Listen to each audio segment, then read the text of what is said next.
You're tuned in to the only all-sports talk network in the Middle East, IsraelSportsRadio.com. Check out the Israel Sports Radio store by clicking on the store tab on IsraelSportsRadio.com. Great items such as t-shirts, hats, books, and much, much more. Price does include shipping, and we do ship throughout the entire world. All major credit cards are accepted to make your shopping experience easy and convenient. So once again, click on the store tab on www.israelsportsradio.com. Broadcasting live from Israel, IsraelSportsRadio.com. All right, and welcome to the Beltway Boys. It's Week 11 in the NFL. We will take you all around Week 11, a little bit of Week 10. My name is Andy Gershman, and once again, I'm on the line with the deepest voice in Baltimore sports, Brian Hoffman. How you doing, Brian? I am pretty good. You know, it's kind of, nice to be on again. It's been a couple of weeks. It seems to be a growing pattern now that I'm looking at my fantasy football leagues, our league, the Israel Sports Radio League, changing those things up right before I go in the air, seeing what waiver wire pickups I had. Guys like Tavon Austin this week. You know, the upside finally comes out. Yes, we definitely saw his breakout week, right? 3 touchdowns, is that what I remember? Yeah, I mean, you draft a guy in the top 10 picks, you got to hope eventually he does stuff like that. And he's had a couple games earlier in the season where he sort of broke out a little bit. And, a team like St. Louis that's really on the outside of the playoffs looking in right now has, nothing to lose but, trying to get this guy involved in the offensive game plan. Yeah, so let's go around the Beltway first, as we always do. Of course, the Redskins kicked off the Thursday night of the Week 10 season or weekend, and the Redskins kind of fell flat there against the lowly Minnesota Vikings, losing late. You had Christian Ponder back in for Josh Freeman, playing probably his best game of this season. And then, of course, going out late. And then you have Matt Castle, I didn't even know he was still in the league, I have to admit. Matt Castle coming in, ball on the 1-yard line, and of course that's a no-brainer. You give it to all day, Adrian Peterson for the touchdown. And that could have been the game that ended the Redskins season. Of course, Redskins fans will tell you that, hey, they were sitting at 3-6 last year when they ran off 7 in a row. This year, I think, looks a little bit different with an still ailing RG3. What were your takes from the Redskins debacle? It's unbelievable. I mean, like, my team, and your team, the Redskins, along with your 6 other teams or something like that, out of all of our teams, make sure everything is clear. My team has never been the Redskins, but go ahead. Well, I mean, you got a little bit of that DC love, I think, one of the kids is decked out maybe in a Chris Cooley jersey or something. Not on my watch. By the way, they are well dressed as far as sports is concerned. I mean, like you got to have some kind of stock in like the Lids Corporation or something, who, by the way, opened this new store. And not only do they sell hats now, but they also sell everybody else. But every time I see your kids, they're like decked out in like the coolest sports gear. Well, it's as important to look right than it is to play right, right? Absolutely. And they keep beating us in fantasy football as well, but we'll get to that later. But with the Redskins, and Andrew, I'm not a Redskins fan, as a matter of fact. I kind of grew up in a household in Baltimore, kind of hated the Redskins. That's a result of us not having a team. Right. The Colts leaving town, a lot of people jumped on the Redskins bandwagon. Understandably, people in Baltimore didn't really have a team to root for. A lot of people went the way of the Steelers, the way of the Redskins. But I personally, was not part of that, movement with the Redskins. Eventually, Baruch Hashem, we got a Ravens team in here in '96. But with the Redskins, it was tough to look at that game. Thursday night football game. Looking at the Minnesota Vikings. It's unbelievable. There's only one bright thing right now to me with the Redskins, maybe 1.5. And the first thing is that there's a solid rushing game. Alfred Morris, to me, along with the other guys that vulture him touchdowns in the red zone, there's like different running backs that they seem to throw in every week that score. But the problem is, it's like the only thing they have going right now. I love Alfred Morris, along with these couple other guys they have there in the red zone. But RG3 might have still a lingering situation from his injury, because you got Pierre Garçon, but Jordan Reed, he was involved in the game too. Points were scored against Minnesota, but I expected the Redskins to score even more points. I still question, who do the Redskins have beyond a Pierre Garçon to really go to outside of the running game? Even though it's not the offense that's the problem, we really got to be talking about the Redskins' defense. Well, the problem is you had a game where they really, they should have been able to step on the throats of the Vikings. RG3, for all his woes and his running problems, he had, 3 touchdown passes in this game. And, you mix in, like you said, the running game, which, Morris had a really good game. There should just be no way that they let this game go. And you got back to the defense. And it's one of those things where you just expect it. And I kept hearing all week, you can't let them stay close. You can't let them stay close. Well, that's exactly what they did. RG3 was 24 of 37, 281 yards, and 3 touchdowns. I think on most weeks you would take that with 114 passer rating, no interceptions, no fumbles. Morris runs for 139 yards on 26 carries, averaging 5.3. I think he has the highest average in the league right now. I would take that. Ray Rice doesn't even have half of that, or he might, but it's not by much. Right, and you would take, all of those stats, and then you go on the other side, and like I said, they made Christian Ponder, 17 of 21, only 174 yards, 2 touchdowns, 1 interception, which I believe was the first possession he had the interception on. Passer rating of 113, another 47 yards for Matt Castle. Peterson, 75 yards, 2 touchdowns. You look at these stats, and if you just played this game on paper, obviously you don't, you would think that the Redskins won this game. It's just, it doesn't make any sense.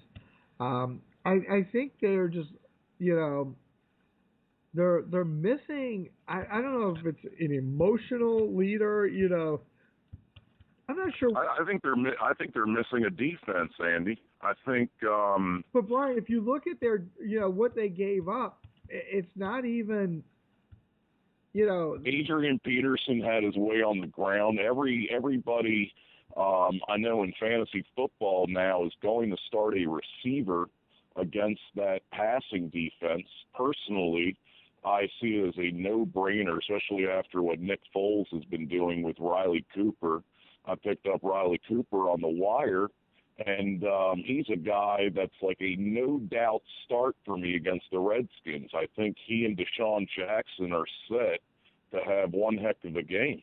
Yeah, but Brian, you say that Peterson had his way. He only had 75 yards. He only averaged about 3.5 yards a carry. The team 91 yards rushing. That's it for Minnesota. I mean, they're really passing yards. They only gave up 216 passing yards. Total yards. What was the turnover margin in that game? Red zone efficiency for the Redskins. The turnover. There was only one turnover in the game. That was the first possession that ended in a field goal. The Redskins outgained Minnesota by 126 yards. Time of possession, 36 minutes for Washington, 23 minutes for Minnesota. First downs, 27-22 for Minnesota. I mean, it wasn't such, third down, 9 of 16, 6 of 10. So, there it's always been a third down issue. Fourth down, 1 for 2. It was one of those games you really, like I said, if you looked at this, you would think that Washington won the game. But guess what, Brian? They didn't. Well, just like the Cowboys and the Ravens, they just find a way to lose at the end of the day, right? Well, the Ravens found a way to win this week. Andy, to me it was unbelievable. First of all, I didn't know if that was volleyball at the end of that game. What was he thinking to bat that ball in the air? Oh my God! A lot of people are giving him garbage, but the guy ahead of Bo, he's one of our better defensive players right now. It's I really don't put a lot of that on him. Right. I think more players should have possibly been in the back of the end zone. I mean, wow, one of those Hail Marys, you see one of those go down out of every 10 shots. It's going to happen statistically. It's unbelievable when you got a guy like A.J. Green that ends up open in the back. I think worse than the tip-up by a Hedebo is the fact that, like, a couple of your receivers, a couple of your hands guys late are not really further back in the end zone. You have a bunch of guys clustered around the 3-yard line, and I'm thinking that ball's up in the air. I'm looking at number 18, and I'm saying overtime. Like, how do you possibly give away a game like that? But the thing is, honestly, win or lose that game, the win is important because it keeps the Ravens somewhat percentage-wise a decent, more decent chance to get into the playoffs. We are talking about a really weak AFC, and fortunate for the Ravens still. And I didn't touch on this with the Redskins too. Is that fortunate for the teams in these divisions is that the division crown is still in play. It's not like the Ravens are playing in the AFC West where there's not really a chance to catch up to the division leader. For instance, in the NFC East there, I look at a 3-6 Giants team, and if the Redskins, the Cowboys, and the Eagles don't put their foot, one of them decide to put their foot on the accelerator, and right now I think the Eagles are the one on the top, but the Giants could even have an outside shot at getting in there, and that's why I think a 4-5 Ravens team with a Cincinnati Bengals team that just lost Geno Atkins, that was really the true loss, not the Bengals losing this game to the Ravens, but 2 weeks ago in a Thursday night football game, I believe, against the Miami Dolphins, Geno Atkins going down for the season and increases everybody, all the big contenders in the AFC going for playoff spots, trying to go deep into the playoffs. That kind of brings them up a notch more. Even a team like the New England Patriots would be, nobody would be happy to see an injury happen. But I'm telling you, Andy, every year with the Browns and the Bengals with the AFC North, every year these two teams suffer the most tragic, unfortunate injuries that prevent their teams from possibly doing any major damage in the playoffs. Right now, the Ravens, at 4-5, have a chance to win the AFC North. Right, and I think with the NFC East, you've got an interesting matchup here with this weekend with the Redskins and the Eagles. if the Eagles win that game, like you said, they certainly have the inside track. Cowboys on a bye week come back against the Giants, and if the Giants, lose that game, then I would have to say that puts them in a very precarious situation, having lost now, the two games. They catch a break, the Giants, this week, just like the Eagles did last week, playing against Green Bay without Aaron Rodgers. It looks like Rodgers is just a few more that's weeks. huge. So that is huge. A massive break there, and the Giants are going to catch a break there. And you know what? The Giants are one of those teams you figure with Tom Coughlin, you just never are going to sleep on the Giants. He's going to have them ready, and especially coming off of a second win in a row, or is a third win in a row now, I guess, and you're headed into a fourth win if they can do the same thing to the Green Bay as the Eagles did. Let me ask you this: speaking of your Ravens. Yes. I'm not sure if you heard about this, but Ed Reed was released by the Houston Texans. Yes, he was. And I was praising the Ravens during the off season for not overpaying a guy that is at this point of his career simply just a name. The Houston organization just lost a $5 million signing bonus. When these kind of things happen, and I'm, obviously as a Ravens fan, I look at playoff positioning, and when you lose $5 million, that's against the cap for 3 years. So it's a little more than $1.5 million a year, and that's, less players that Houston gets to rebuild with. And I guess your question, Andy, was going to be, are the Ravens going to bring Ed Reed back in for one game, sign him for one game, and he would retire as a Raven? Well, I don't think they would sign him for one game. I mean, I think somebody's going to sign him for the rest of the year, but who's it going to be? I got to be honest, the head of Bo, even though he had the volleyball, tippy-tap at the end of the game there with A.J. Green, they drafted Matt Elam in the first round there.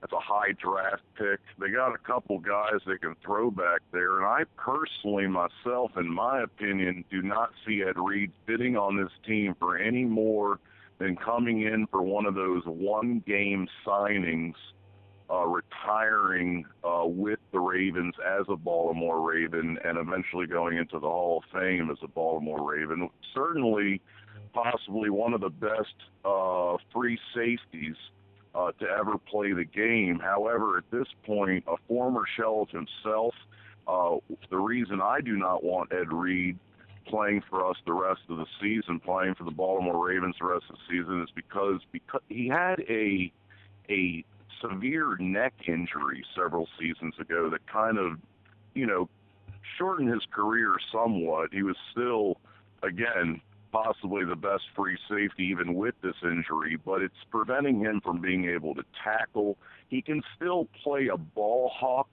but there's so many things on the field that he's just not able to do. And I actually like this season, even though the Ravens are 4-5, struggling mightily on offense. I actually like the way the defense is looking. We're not giving up a lot of big plays that I feel like we gave up last season because guys like Ed Reed and Ray Lewis were on the field actually making our defense worse. Right. Look, somebody's going to offer him a deal. There are so many teams in trouble. One of them obviously is in Texas that's in a little bit of defensive trouble. I've heard rumors of them. I've heard rumors of Green Bay. I've heard rumors of New England. I think, like you said, I mean, a big name always is going to attract. And, of course, I hear what you're saying about the one-game contract, but I don't care who he signs with. He's going in the Hall as a Baltimore Raven. That's no doubt about it. Let me just do this real quick. Let's go down just real quick to remind everyone listening, the AFC East, it goes like this. Pats, Jets, Dolphins, Buffalo. North, Cincinnati, Cleveland, Baltimore, Pittsburgh. South, Indy, Tennessee, Houston, Jacksonville. West, Kansas City, Denver, San Diego, Oakland. That's your AFC as they sit right now. Very interesting going on here. You got this matchup this week, which we'll talk more about with Denver and Kansas City. Now, I think the biggest question, obviously, we're talking about injury, is what is going on with Peyton Manning? How close to the chest are they going to be keeping that little secret? And who is the backup in Denver? Wow. I know who the running backups are in Denver, but that's kind of like the situation in Green Bay. By the way, have you gotten tired yet of the discount double check commercials? With the dude having a massage, waking up on a giant, like meat, with Aaron Rodgers and everything. Yeah. Sometimes I think about that, too much. But like with the Aaron Rodgers situation, I mean, behind him you got Seneca Wallace and Matt Tolsey, and I don't know who that is. It's like a good Scrabble word. Okay. But like, I mean, honestly, Andy, I feel like once you lose these starting quarterbacks, it's like with the Ravens. You lose the production in Ray Rice for whatever reason that is. Maybe he's going to have a comeback next season, or even, through some schemes, get a little better toward the end of the season, even though I think we're going to go Bernard Pierce a little heavier. But, some of these superstar, all-pro caliber players go down. I don't think a team can really look forward to competing that well. Well, you've got the backup quarterback would be Brock Osweiler from Arizona State. He was the second-round pick, 25th pick by the Denver. From the University of Berlin? No, Arizona State, the Ari Lewis University. Terrell Suggs went to Arizona State. So Brock Osweiler and Ari Lewis went to Arizona State. Wow. For backup quarterback. Also this week. Did Osweiler ever quarterback at Yeshiva University? That's where I went. No, I don't think so. And no, he didn't at Salem State University or Virginia Commonwealth University, because both of the universities that I have degrees from do not have football teams. Could Osweiler be the best possible starting option for the Maryland Terps right now? He could, or Tim Tebow, one of the two. Hey Tebow, that'd be great. Back in Denver? That on the Maryland Terps. Oh. It's not really the quarterback problems. It's the problem. No. I mean, a quick tangent, Because that is nothing I want to talk about. Okay, so here's the deal, though. Also this week, Brian, we saw the end of the defeated teams. Jacksonville wins a game, and of course, Tampa Bay comes and wins a game, beats Miami, which brings up my biggest question: is Miami the worst team in all of Florida? Wow. I mean, there's a lot of distractions, obviously, in that locker room right now. I don't know if that's having a direct effect on the field. How many weeks have I been saying now that you're going to have to start telling me not to, make fun of Tannehill too much there, because this guy, there's a lot of quarterbacks coming out of the first couple rounds of the draft this year, and Miami is going to be a team, in my opinion, that's going to have to draft one of these guys, because Tannehill, they gave Mike Wallace all this money. He's doing nothing. You had a guy who caught like 2 passes all year, Rashard Matthews, I believe, who ended up being Tannehill's favorite target. And this game, give the Dolphins credit for one thing, is that they end up being in these games at the very least. I don't have them as my worst team, Andy. I actually have them as a team that can compete halfway decently. I think Lamar Miller is a blue chip as a running back. I think there are some pieces they miss. I want them to go out and get a quarterback in the off season. Certainly on the outside of the playoffs looking in right now, the Miami Dolphins. But, no, they're not. I don't know if they're in my bottom 5. I can think of some teams I'd rather go up against than the Miami Dolphins. Right. No, I know, but you just had to laugh when Jackson. Right, because of who they've lost to. I mean, they've been basically, they've been beaten by everybody lately, so why not? I could see it, but they've been in some of these games. Right. All right, the NFC is looking like this. The East, you have Dallas and Philly at 5-5, then the Giants and the Skins at 3-6. The North, it's Detroit, Chicago, Green Bay, Minnesota. South, New Orleans at 7-2, and I would have to say probably the most dangerous team right now on everybody's radar. Carolina at 6-3. Atlanta and Tampa Bay are done. West, Seattle at 9-1. San Fran, Arizona, and St. Louis. I think San Fran at 6-3 is probably the biggest shocker of all right there. The Cowboys just got oh boy, waxed, and then re-waxed by New Orleans. That was embarrassing on all fronts. I think way too much was made of. I don't know. Did you watch the game or at all?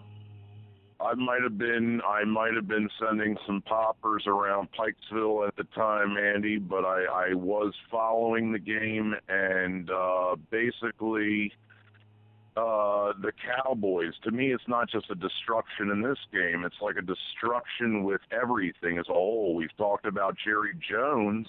He's going out saying, no, there's not going to be any major overhaul with the team. He shouldn't be talking about a major overhaul of the team. He ought to be talking about a major overhaul of himself. Right. Because it's like unbelievable the talent level. Personally, I've invested in Terrence Williams on a couple of my fantasy football teams, and the guy, I'll give him credit. He's had a touchdown in, I believe, 5 out of 6 games, but I am really questioning why it seems like Tony Romo, with all of the passers that he has, I understand if he shut down Des Bryant, but that doesn't mean that Terrence Williams and Jason Witten should do absolutely nothing. Well, I don't know. I think the problem is that they're so concerned with spreading the ball around. They tried to get DeMarco Murray going. That seemed to be working early, but when you get that was fine. Like the running game, I knew they were going to go on the ground against the Saints, and I'll tell you, Andy, I think they should have done it more. If they stuck to the run, I think they might have changed the score of the game earlier. I think, and that's Jerry Jones there with the passing, Des Bryant opening up his mouth. I think DeMarco Murray was the best player on the field going into that game, but Dallas does not like to run the ball, and I think it really cost them in this game. Right, and not to mention you had Sean Lee going out. You had, DeMarcus Ware was just a shell of himself. And the bottom line is, you can make all the excuses you want. Their defense is awful. And for all the praise that Ryan got for his defense, and all that nonsense was should they have let him go or not let him go. You know what? They were equally awful last year. So it doesn't really matter who's there. They were awful. That is for sure. But I do not believe, and I'm trying to see, maybe I'm wrong here. Game for the Saints, just wow. I mean, on all cylinders of the football, the total yardage given up in that game was hideous. Do you realize that New Orleans, they only punted once in the entire game? That's unbelievable. Zero incompletions on third down. Yeah. Every third down by Drew Brees, I don't know if that includes plays, was successful. Yeah, it was unbelievable. It was. And 0 for 6 for Romo on third down with 3 of the best receivers in football. I mean, maybe a declining Jason Witten, but Jason Witten does show up in a lot of other games. Yeah. He seems to not show up in the majority of his games, though, this season. Yeah. Very, very questionable. Yep. Yeah, it was just talking about a bye week coming at a perfect time. This would be it. Anyway, we're going to have to take our first break here. When we come back on the other side, we are going to do our Fantasy 5 minutes, and then we will pick next week's games. There's quite a few interesting matchups there. You are listening to the Beltway Boys on Israel Sports Radio. We'll be back after this commercial break. You're tuned in to the only all-sports talk network in the Middle East, IsraelSportsRadio.com. Check out the Israel Sports Radio store by clicking on the store tab on IsraelSportsRadio.com. Great items such as t-shirts, hats, books, and much, much more. Price does include shipping, and we do ship throughout the entire world. All major credit cards are accepted to make your shopping experience easy and convenient. So once again, click on the store tab on www.israelsportsradio.com. Broadcasting live from Israel. IsraelSportsRadio.com. All right, and welcome back to segment 2 of the Beltway Boys. Andy Gershman here with the deepest voice in Baltimore sports, Brian Hoffman. Brian, you ready to do some fantasy football? Oh, absolutely. I think, I've mentioned it a little bit. I had some waiver wire pickups, Tavon Austin. I'm worried about a couple quarterbacks I have in a 2-quarterback league, which were looking pretty strong for me a few weeks ago, that has lost several weapons, one of which is Alex Smith. Even on a 9-0 Chiefs team, he's not necessarily, even and this is a 2-quarterback league, which is a fun type of a format. Alex Smith, I got to stop you there. I am not a fan of the 2-quarterback league. Okay. It makes for a different element. It's definitely not a standard format. It does have a little bit of a gimmick to it. I like, personally, and this is cool how we, differ on, fantasy football leagues and stuff like that. I like sometimes, even in fantasy baseball, a deeper league where you got to kind of do a little more research on some deeper players, guys like a Tolzian, for example. Again, a solid Scrabble word. I think you get the 50 points there plus the Z, and it spells a loss for the Packers. But, seriously, this is a kind of guy who is picked up in a 2-quarterback league as a desperation back end, what you call potential upside quarterback 2. Okay. And Alex Smith, the problem is, Dwayne Bowe just got pulled over and arrested for over 10 grams of pot. Right, but he is playing, according to sources, that he will be playing on Sunday. So, is he going to play high? Because, it's hard to run around when the chest is engulfed by all that smoke. Well, we'll have to see about that. But let me ask you this, Brian. In your 2-quarterback league, how many teams are there? There are 12 teams in this league. Okay, so I guess that would be the standard format. That means standard 12 team. At least 24 quarterbacks are being played. Then you have bye weeks involved. So, are there weeks where you're playing one quarterback? I'll give you a great example. It's amazing that you brought it up, and this is why, again, I'm a fan of, and I say standard league because as far as the scoring is concerned, because some of these leagues have bonus points for over 300 yards passing, and I hate that kind of stuff.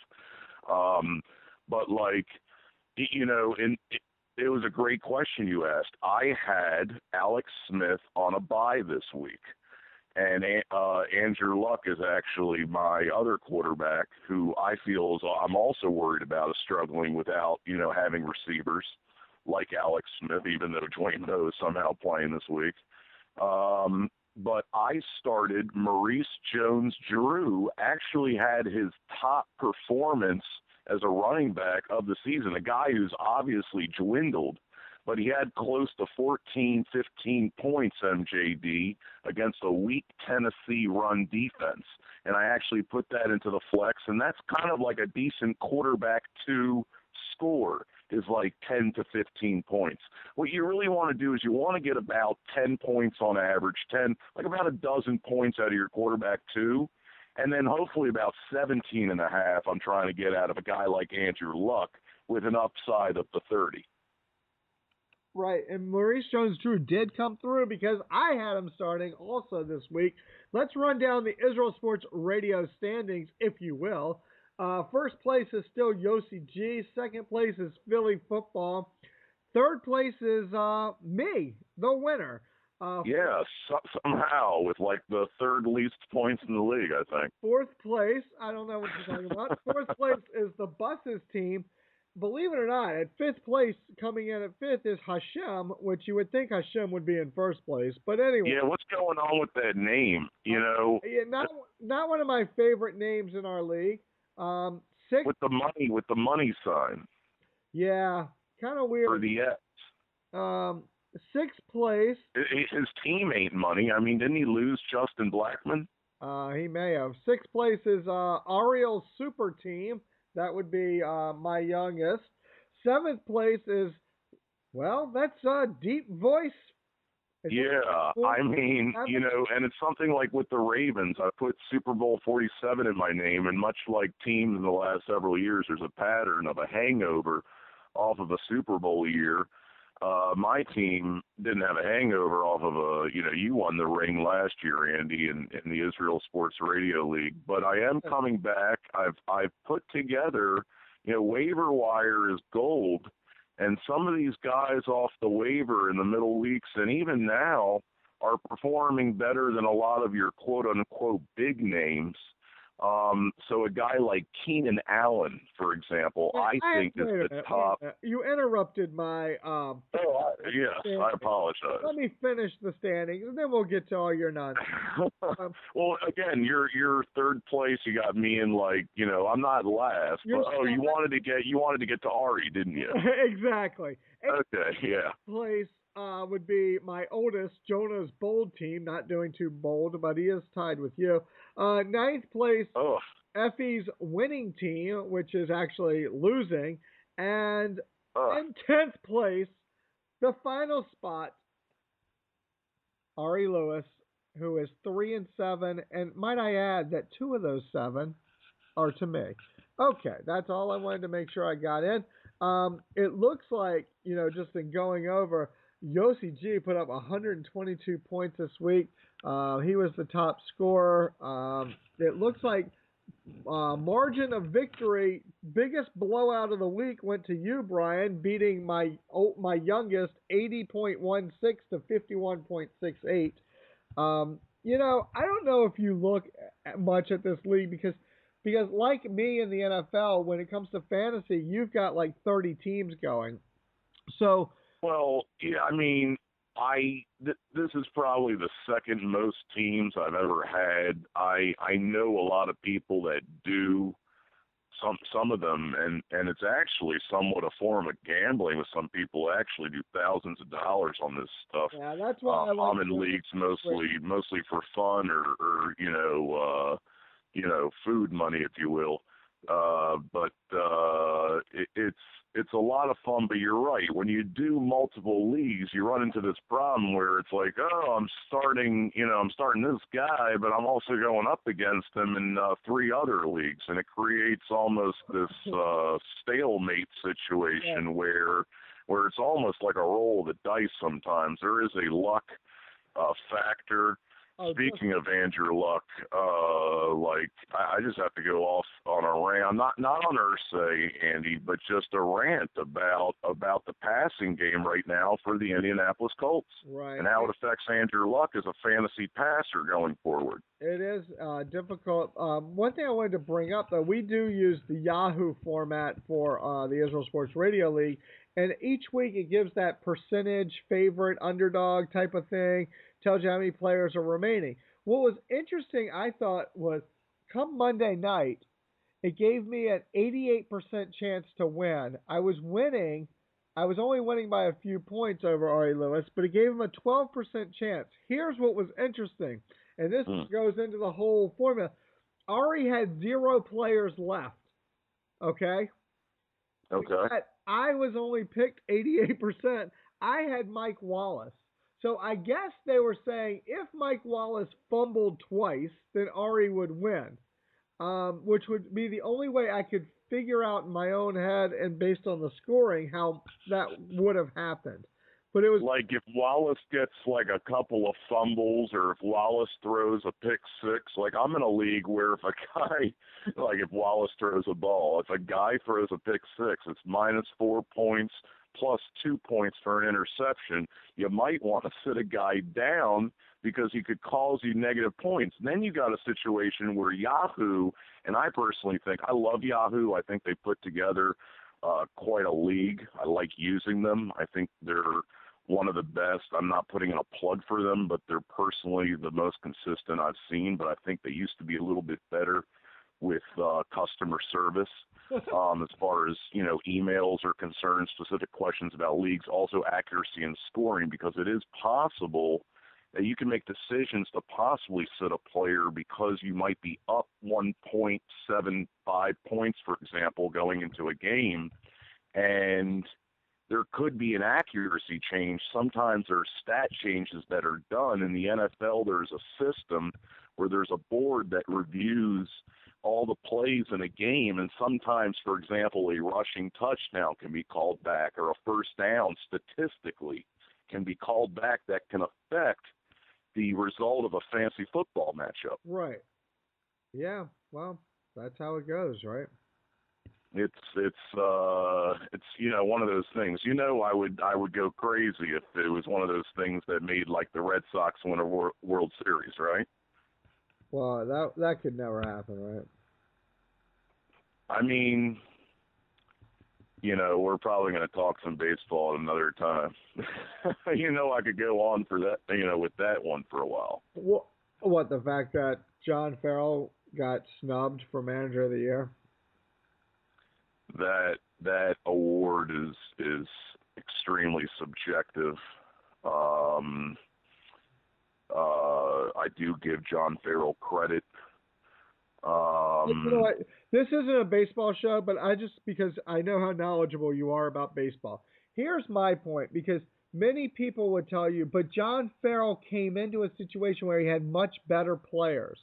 Right. And I agree with that. However, that makes him a better manager that's where the managerial part, because if you looked at this team last year, they were absolutely horrible with a same team, different manager. So at least the World Series is played out to 7 games, but with these awards come major subjectivity. The reason Art Modell is not yet in the Hall of Fame in the National Football League, I understand there are a lot of people that despise him in this country. right. Having had our team pulled out of Baltimore by the Irsay family, I can understand that hatred. Right. But going back to baseball, at least the World Series is played out. There's a lot of subjectivity with these awards.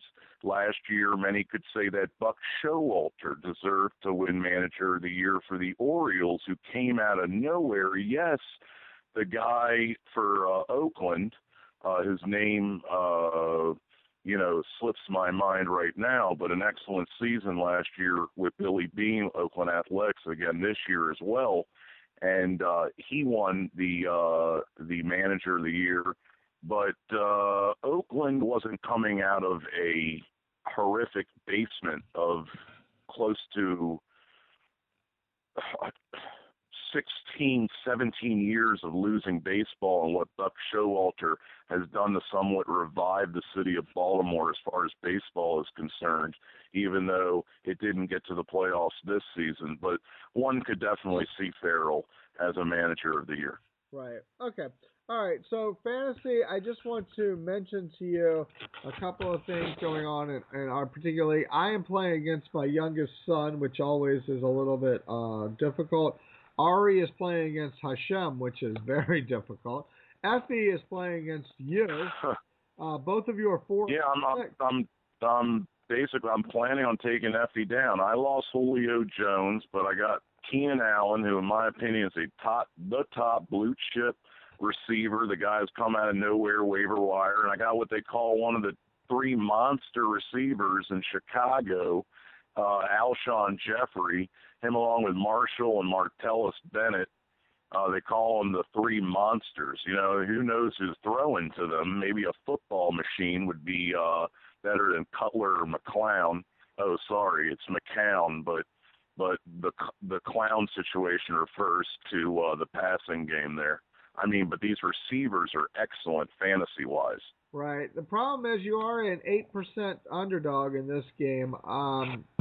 You know what? Just because we're doing the show, I'm going to go ahead and pick you to win. How about that? Thank you. I don't believe in these Yahoo stats. I think a lot of them are based on preseason predictions. Sometimes they're on with the projections, but I do not look at those numbers that they throw out. I don't think they take into effect a lot of things. I want to know the algorithm that's used. Like, do they take into effect, you know, how good the passing defense is for a team if you're playing a certain receiver? Is this a guy who's emerged in an offense who wasn't a big guy several weeks ago? I have a feeling it's very isolated, this algorithm that you're speaking of. I think it's isolated to that player, and based on averages of that player, I do not think it takes a lot of things into consideration, such as... Yeah, I agree. I don't like looking at those projections. I do think Yahoo does a cool job, though, with a lot of little things they do with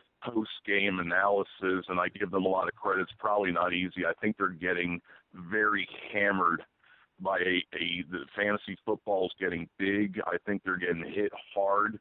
I think they need a larger spectrum of support there, as is, in my opinion, the issue with a lot of companies with the quantity of support. But that's another tangent for another type of radio show, all right, maybe with Ari Lewis. But no. We got 15 minutes. We got to talk about some football games for next week, right? 14. We're getting too into it for fantasy. Brian. Yes. 14 minutes, and we gotcha. 1, 2, 3, 4, 5, 6, 7, 8, 9, 10. Not many. 11, 12, 13, 14, 15 games, Brian. So you know what? We're good. I went on a rant, and I'm ready for quick breakdowns on these games. All right, Thursday night, Indy, Tennessee. I'm having a problem with the Indianapolis pass offense right now, but Tennessee's horrible. This game is being played in Tennessee. Yes, it is. Somehow I got to take Indianapolis here just because I really don't like what Tennessee's doing right now. They got those quarterback problems. Locker's down for the year. I agree with you. Sunday, kicking off at 1 o'clock, Washington at Philly. This is an NFC East showdown.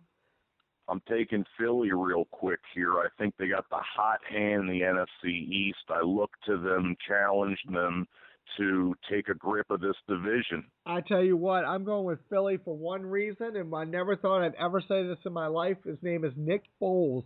Nick Foles, his QBR right now is like a 135, 140, something like that. He's putting up Peyton Manning numbers over these past 2 weeks. I'm going to go with Nick Foles and the rejuvenated Philly offense. All right. And I'm trying to live off of Riley Cooper, so there you go. There you go. Cleveland at Cincinnati. This could be a big game for your Ravens. I'm going to pick an upset right here. I'm going to go Cleveland. I think Cincinnati is beat up. I think Andy Dalton is proving to not be a franchise quarterback. I think Cincinnati should go for one of these, what I see to be 8 quarterbacks at least going in the first round and a half next year. I like the Browns and a little bit of an upset here. All right, I'm going to stick with Cincy on this one. I think that they have enough to beat this team. It is in Cincy, so I'm going to stay with the home team. No Geno Atkins anymore. All right, I hear you. Oakland at Houston. This is an interesting game. It's also interesting that this game is a 1 o'clock game. Oakland at Houston. Anytime I can somehow pick the Raiders, I got to go with the nation. You know what? I'm going to go with the Raiders also on the road. Yeah. I love picking that team when I can, just because Houston is just, I like Keenum as he's a solid up-and-coming quarterback, but I don't think Houston has enough yet. So you're going to go with the Raider Nation? Every time I have a chance to go Raiders, I like to go with them for some reason. Call me a Bo Jackson fan. I grew up in Los Angeles. We used to have the Los Angeles Rams and the Los Angeles Raiders. They don't even have a football team, period, now. I know. Is that unbelievable? It's unreal. And then now the San Francisco the San Francisco 49ers are going to be playing in a county that's like 20 miles south of San Francisco, which to me is ridiculous. Well, and there's another team in California that's going to have a new stadium that's going to be far from the actual city. well, the Cowboys play in Arlington, so I'm okay. Yeah, but the Cowboys stadium is just so Arizona beautiful. At Jacksonville. Okay, we'll get into the Cowboys. Like that facility is amazing, so I don't care where it is. But anyway, who's Jacksonville losing to? Excuse me? Arizona and Jacksonville. Yeah, so I'm going to give Ari Lewis some credit here. Go with his team, Arizona. I don't like the fact that they're not playing Andre Ellington a lot, but between him and Mendenhall, they're going to chop down. Maurice Jones-Drew will not have a good fantasy game here. Arizona will take this one. I think that Jacksonville is the Tony Basil of football. They're a one-hit wonder. Go look up who Tony Basil is. And, yes, I will go with Arizona as well. All right, we got to pick up the pace a little bit here. Yep. Baltimore at Chicago. My gut tells me Chicago. The Ravens have a chance in this game, but they got to prove it to me on a consistent basis. I know we don't have a while, but my gut's going to have to go Bears like I went Packers a few weeks ago with Rodgers. How ironic. I'm going to go with Baltimore. Okay. Wow. Jets at Buffalo. I can't stand the fact that I got to possibly pick the Jets here because Buffalo is so bad, and who knows who's their starting quarterback going back to E.J. Manuel. How am I not going to take a 5-4 Jets team, even though I can't stand picking the Jets? I know. I got to go with Buffalo. Who is starting that game? Is it E.J. Manuel? Is it E.J. Manuel? Is it Tolzien? Is it Tuel? Are these characters from the Bible? Who's your biblical starting quarterback in Buffalo? Right. Who's the other guy they throw out there? Oh, it's the ex-quarterback for the Duke Blue Devils. You also have Matt Flynn up there, don't you? Detroit at Pittsburgh. Wow. I like Calvin Johnson, and I'm going to stick with him and Reggie Bush and Stafford in this game. I know you're a Stafford holder, and I hope Stafford does well for you this week. Atlanta at Tampa Bay. This could be the worst game of the week. Atlanta's playing so bad. Tampa Bay is doing a little bit better. I'm going to take the Bucks here. Oh wow! I always scribble down in advance. I put you for Atlanta on that one. I'm going to take Atlanta on that. Well, you had me on Atlanta there. I did. I was sure. Interesting. So I'm going to surprise you every once in a while. Already wrote down the ATL. All right. San Diego at Miami. I'm going to take the Chargers to get to 500 here. Yeah, I think they have to. I think Miami, like you said, there's so much going on. Well, this could be the first football show in the history of football shows over the last 2 weeks. Not to mention what's going on in Miami, but we're going to just say there's a developing situation. And I'm going to go with San Diego also on that one. San Fran at New Orleans. This is a big game. I am going Saints. I like the football. New Orleans is playing, shooting on every cylinder of the ball. Not sure about special teams. I don't know if I need to. When you have 600 plus total yards and you play decent defense, is that because of the Cowboys being terrible? Inept. Or, they slipped. New Orleans lost a couple of games there against teams as, the Patriots and the Jets, those were not played at home. I really like Saints football right now, Andy. All right, I'm going to go the exact opposite. I think San Fran's coming off that loss. I think they're a desperate team, and I think they're going to get Crabtree back, but it's not going to be this week. All right, Minnesota at Seattle. Is there any doubt in this game? No, we don't have to spend a lot of time on this one. Okay, I'll put you down for Minnesota. All right, Green Bay at New York.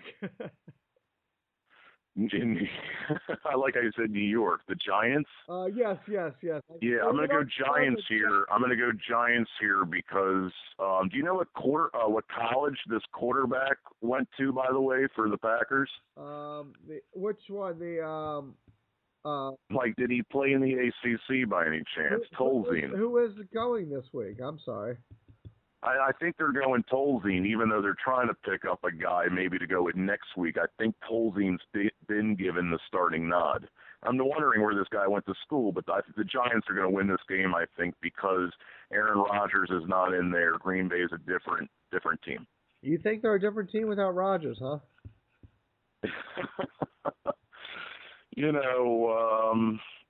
Maybe one of the most obvious things I've stated, but Eddie Lacy actually is still, a solid player. Remember, Tom Brady went down for the New England Patriots. They went 11-5 that year at Castle. They had a solid supporting cast, but that's one of the issues with Green Bay is they don't have a lot of things in place aside from Aaron Rodgers.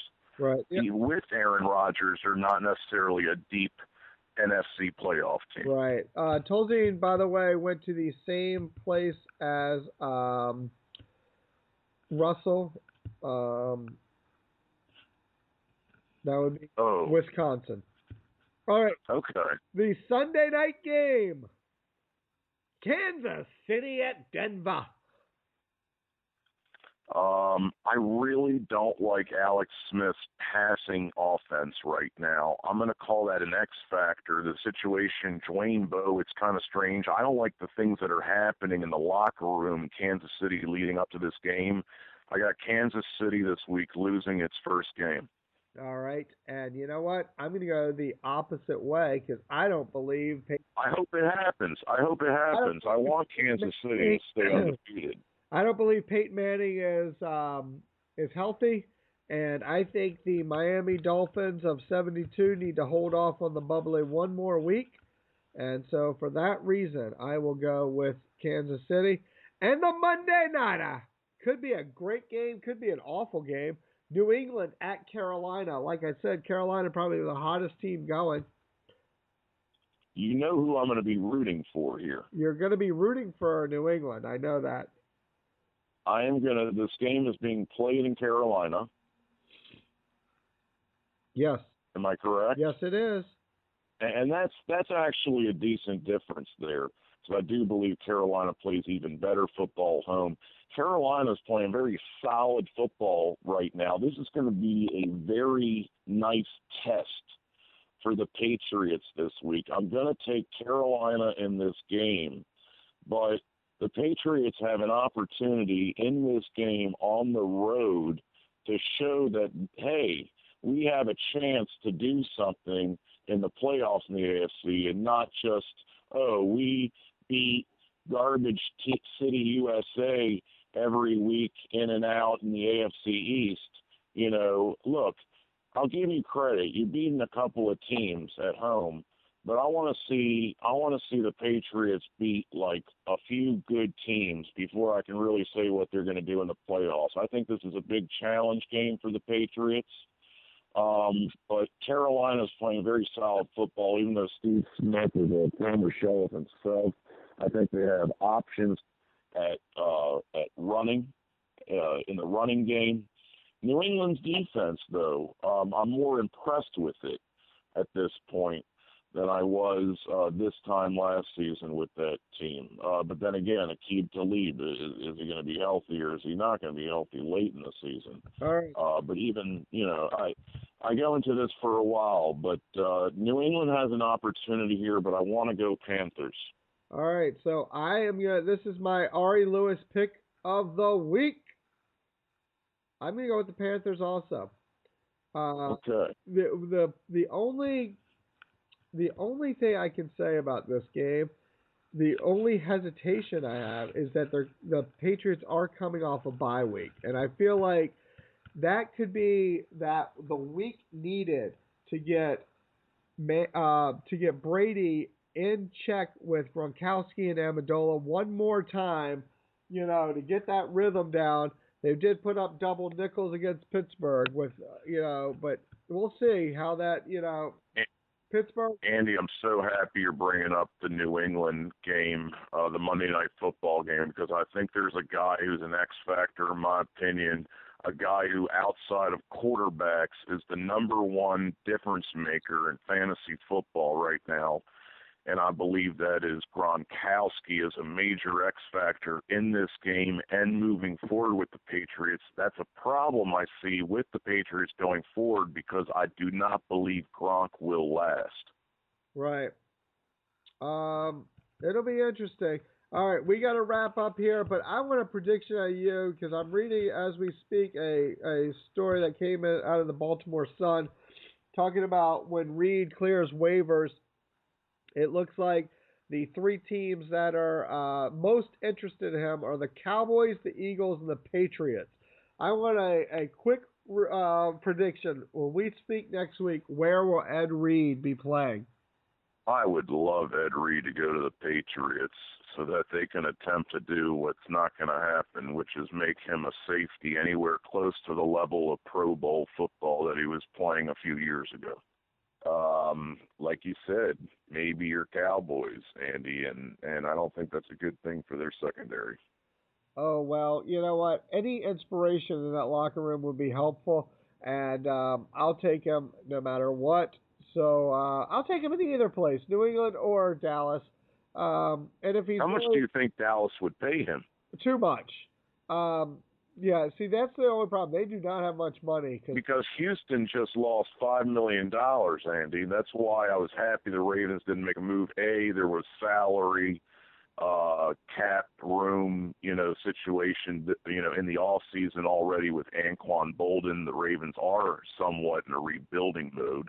Nobody knew that their offensive line would be playing this poorly and have a lot of injuries. Again, there is a pattern that's been happening over the last few football seasons, which is a team that wins the Super Bowl will have a hangover from that. It's happened with the Giants and the Steelers, and I believe it's playing that extra month, then going to Disneyland for a month, and then probably you're in that euphoria. These guys are not in football shape mentally or physically when training camp comes around. I think it's partially what's going on with the Ravens this season.